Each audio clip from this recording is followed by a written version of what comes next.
Tonight at the Burton Coliseum in Lake Charles, Louisiana, gold is on the line in our main event as Elliot Be Good Abear takes on the undefeated Hunter Headshot Smith for the AKA Lightweight Championship.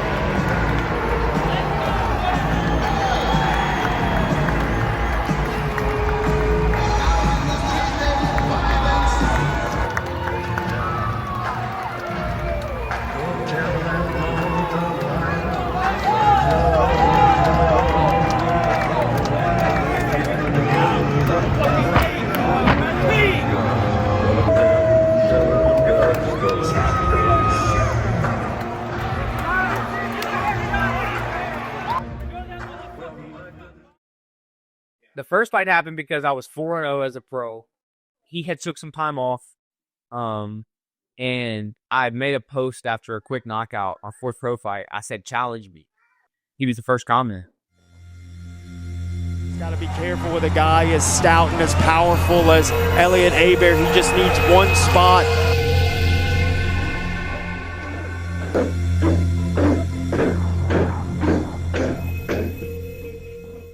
So it was actually a Facebook post he had posted. He's 4-0. He was feeling high, and he posted something about challenge me. And so I did. I sent him a message, said, hey, I'm willing to fight. I think it'll be a great matchup. 2-1 versus 4-0. Like, let's make it happen. And sure enough, we got in touch with Matt Schnell, and Matt Schnell was liked the idea a lot and actually thought it'd be a good idea to run it for a title. And I was game and all ears to get ready for this fight. And I'd already left my previous team, so I didn't exactly have a corner or a coach or anything. I had only had 2 amateur fighters who hadn't even had fights yet.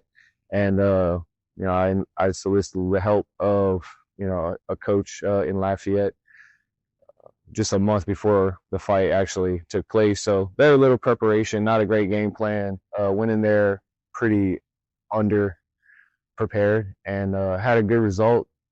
I'm not thinking about that result, going into this next fight because every fight's different. It looks like he's made some adjustments, but I would hope so after the last fight that he would have gotten better.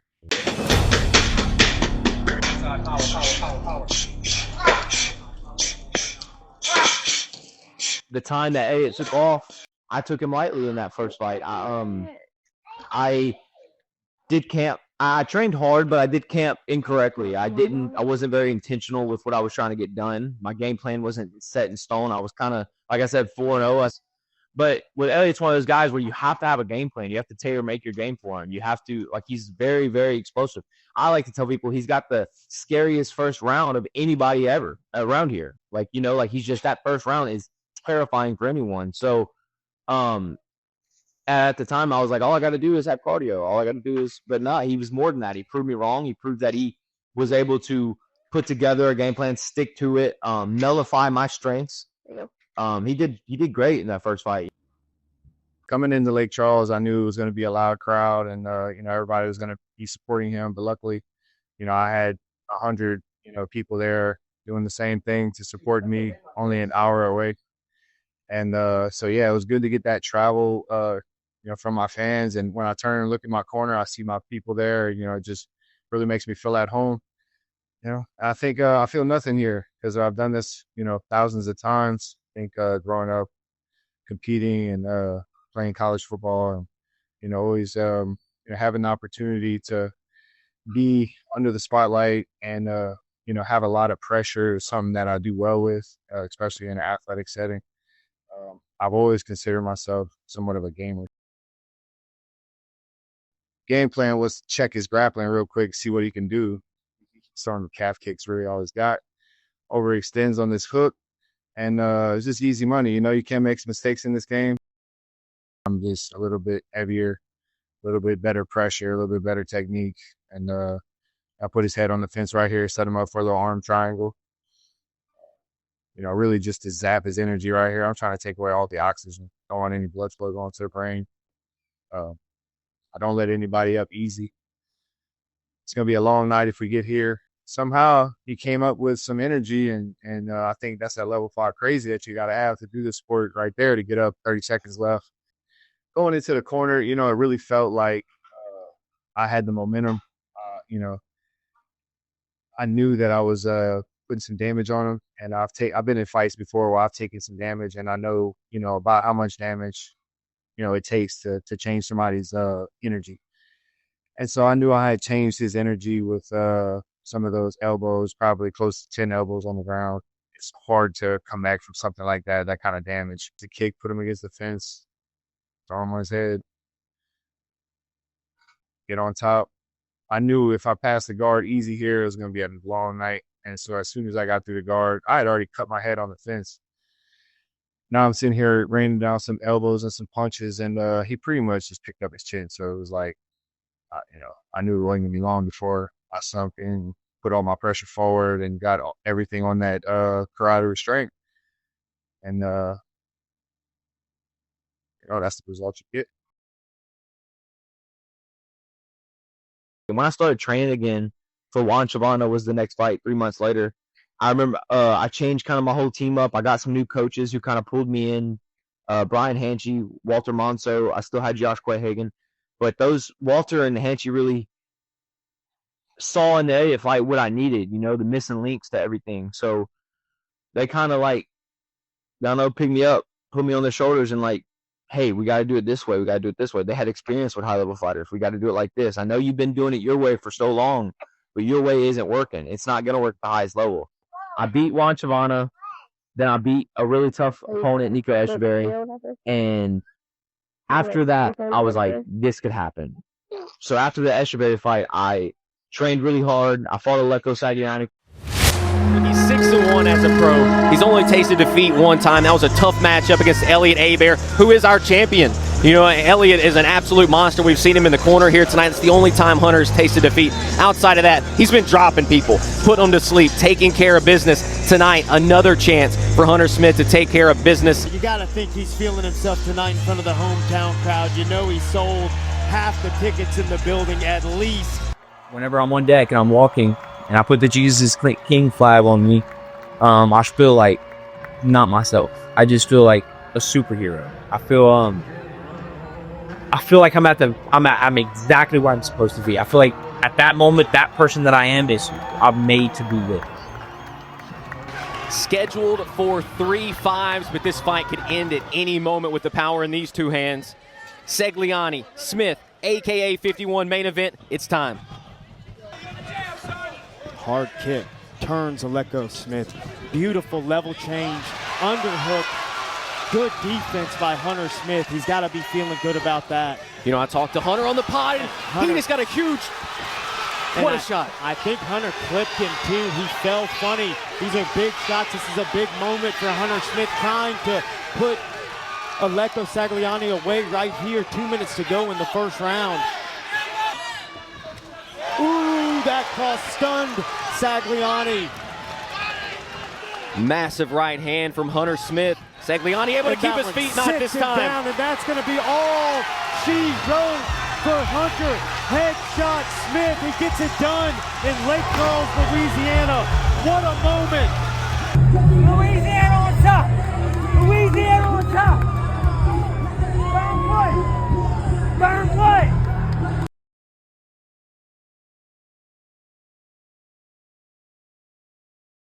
Hi, everybody. Old Dynamite here, the voice of AKA American Combat Alliance. And standing next to me is the name on the marquee, the main event fighter vying for AKA Professional Championship Gold here tonight, Abear-Commissiong. How are you, Nico? How are you feeling?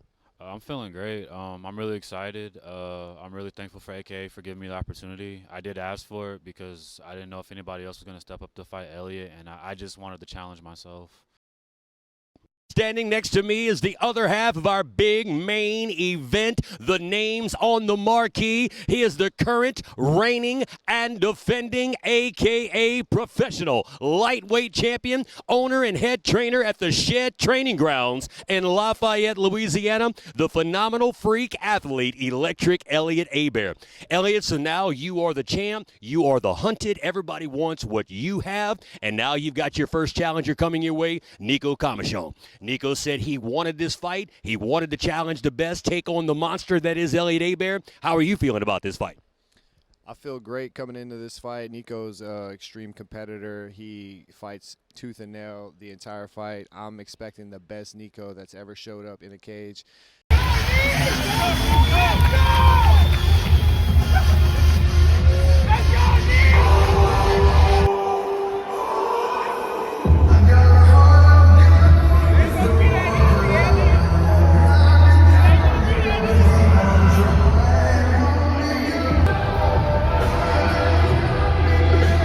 This is what it's all about. Commissiong, Abear, title on the line, and immediately on top. This is right where Abear wants to be. This is going to be a tough spot for Nico to get out of because Abear's just so game. He's so strong. And this is where he dominates fights. Abear taking the back now. He got an RNC finish in his last bout. That was what won him the title. Scoring some punches of his own here. Huge moment for Nico, battling back, taking control of Elliot Abear and landing his own shots. Wow. Nico just already, you just see a little more confidence from Nico Commissiong. Wow. Not what you expected to see right there. Oh, huge shots from Nico. Is there an upset brewing here at AKA 42? Abear trying to weather the storm. Big knee as they're back to the feet. And a trip from Nico. Big elbows, huge elbows. Abear's, it's over! And just like that, Nico Commissiong shocks the world and brings home the AKA Lightweight Championship. He stuck his hand up, he said, I'll do it, and he got it. After what was one of the more shocking losses in American Combat Alliance history, I'll be honest with you, we all thought you were a big favorite going into that fight against Nico, and that's not to take anything away from Nico. It was just, excuse me, how high level of a fighter we thought that you were. But he had something for you that night, AKA 42. He ultimately got the finish. Yeah, so I'll just give you a little preview of my mindset before the fight. I was, I was in this champion mindset. I was like considering myself champion and like, oh, I'm gonna do these skits and I'm gonna become more entertaining. And I wanted to have more promotional content. And I was like, kind of being a little bit egotistical at the mouth. And it came back to bite me. Nico did a great job. That fight came with a lot of confidence and intensity. I told him in the pre-fight when we face off, I said, I'm coming for your heart. And he came for mine, man. And that just shows me that I need to shut my mouth and I need to move my feet. And now, it is all come down to this. This next bout will be your AKA 49 main event of the evening. This fight will be the rematch for the AKA Professional Lightweight Championship. You had your rematch against Nico, and so like this, this will obviously be your second rematch against Hunter. But let's go into the rematch against Nico. You got him out of there pretty quickly the second time. Was it, what was the difference? Was it the game plan? Was it the mentality? Was it just understanding, hey, I can be beaten by this guy? What was it going into that fight whenever you reclaimed your title, and how gratifying was it to right that wrong? Yeah, it was super gratifying to be able to get that. It was kind of like, man, I should have did that the first time, But I definitely needed to up my fight IQ and my patience. Like I said, calm and patience was everything. Maintain his position, flattens Nico Commissiong out. Beginning of the end, and it's over. Hits him with some hard punches. Elliot Abear puts the lights out on Nico Commissiong, and he reclaims his lightweight championship. Hey Charles, I'm gonna be back soon. Elliot Abear, Nico, good luck to the main event. I want fucking gold. Wish granted. I love it. I think he deserves every bit of it, and I know for a fact that that's a lot. Like a lot of it's what pushes him to be who he is, because all the support. I mean, he has an insane amount of support around Lake Charles, especially, and I love it. I love to hear, because he's so special to me. So to know that all these people support him and they're that loud while in there, it just makes it that much better of an experience. It has to be, it just has to be, you know, the person that he is, and, you know, maybe the way he fight or what he says after. I mean, he's a family man, and he makes sure that he says that. So I really think people love that about him because he truly is a good person. You know, there's nobody like him. And no, he doesn't know everybody there, but I think that they know him from people that do know him. They just talk so good about him that it just kind of makes its way, around. You know, my grandfather told me something 3 years ago, and this stuck with me for a long time. You know, it still sticks with me now. But at first, to convince everybody in my family I wanted to be a fighter was hard. You know, like everybody cared about me. You know, football was hard for them to watch. You know, so like I knew that my family really cares about me, and they really back me in everything that I do. They do care about me. So when I started fighting, this wasn't the number one choice they had picked out for me. And my grandfather, of all people, I thought my mom was gonna be the last one to accept it, but it was my grandfather who was the last one to accept it. My grandmother passed away right when COVID hit and 2020, and she was kind of like my second mom. You know, like I was at her house all the time. She helped raise me. She was always there as a child. You know, bringing me to school when I needed. She was always there. I was always at her house. I called her my nana. But whenever she passed, and I started, she always told me that you were going to be special, and she just didn't know what. She would always tell me, you're special in some way. I just don't know what it is. I don't know. It might be football. It might be school. It might be something else. I just don't know yet, but there's something, God tells me there's something special in you. When she passed away, I was 240 pounds, and I was an electrician doing nothing with my life. And I knew that, I mean, it's cliche, but like that literally was the turning point. Like I literally knew that I had to change something. Like I knew I had to go out and try to find it and take some risks. And I took a big risk. And my grandfather, my peepaw, who was married to her, was the last one to accept what I was doing. Well, 3 years ago, he told me, kind of like in the middle of my career, he said, Hunter, I finally understand this game. I understand what you are trying to do. And it's not because I'm okay with what you do but it's because I've realized that who you are in that cage and who you are in real life is two different people. And I don't know that person in the cage, and I'm okay not knowing that person in the cage. I'm okay watching in the crowd with everybody else. And whenever the fight's over, you coming back to being my boy. And ever since he told me that, man, it kind of just like, I don't know, I don't know, even know, it just cleared things up for me. It was like, yeah, I think that it almost like, opened my eyes to that. Like I was like, I am someone different in the cage. Like I'm not trying to be. It just is. It is what it is. Like I don't think the same. I don't feel the same. I feel different. I was excited. I was kind of like, here we go again. But I was definitely excited just because his training's entirely different. He trains a lot. He's ready, I feel like. And I'm just excited for everybody to see, because not everybody gets to see what I get to see, the behind the scenes, the training. So I'm just ready for him to show everyone like what he's been working on.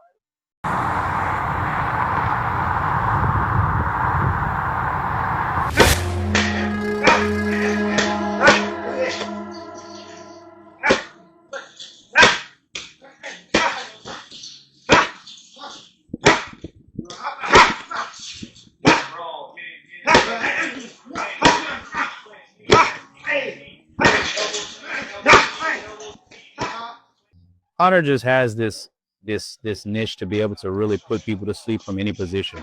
He's a strong athlete. He's always working hard. He's always pushing to try to really strive, but he just has that I want to go, I want to fight. And it's hard to find guys that are okay with being comfortable and calm in the chaos.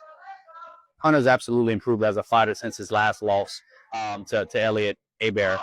It exposed a lot of things that he didn't think he had to do.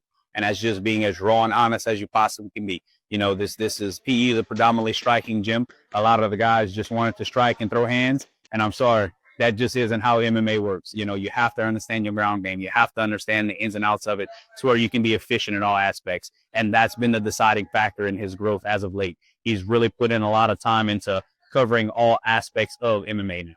Hunter has the potential to really go forward with this, and I do think he is ready for this next step. with not just local competition, with tougher guys on the regional scene. We're hoping with this next fight that everything goes as planned, and he gets that call from there. I'm here in Tomball, Texas, at the War Training Center, training with Jerry Mayon and Adam Copley.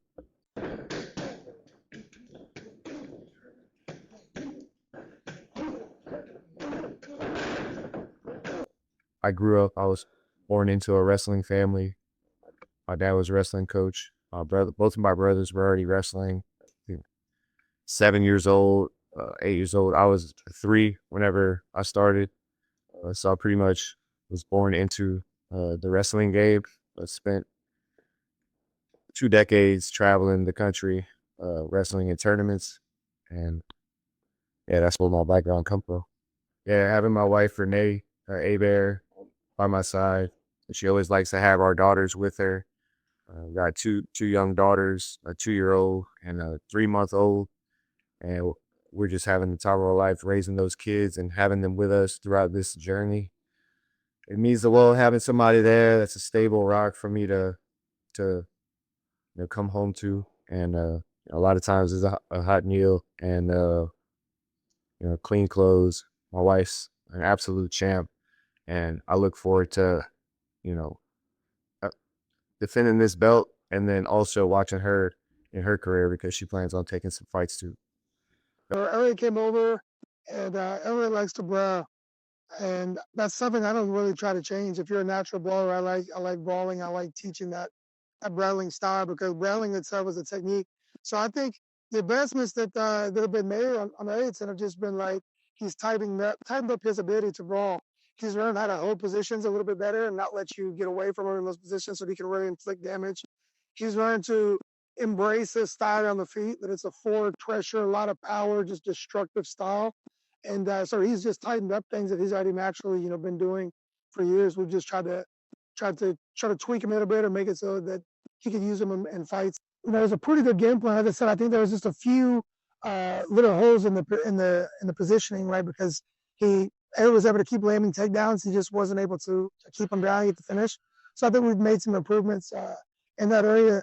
I would say, as a whole with it though, I don't think there has to be a whole lot of changes to what Elliot's doing, and I don't think that needs to be a secret, right? To say Elliot's a tank. If I told you a tank's going to come running through your house, a month in advance, you could be a few things, but in that month, the tank's still going to come running through your house. It's going to destroy everything, and it doesn't really matter what you've done for that, right? Ain't no secrets about what's going to happen, huh? No secrets. Everybody knows. And it's a brand new fight, but there's no secrets. No secrets. The biggest rematch in AKA history goes down Saturday night at the Golden Nugget as Elliot Abear takes on familiar foe Hunter Smith for the AKA lightweight title.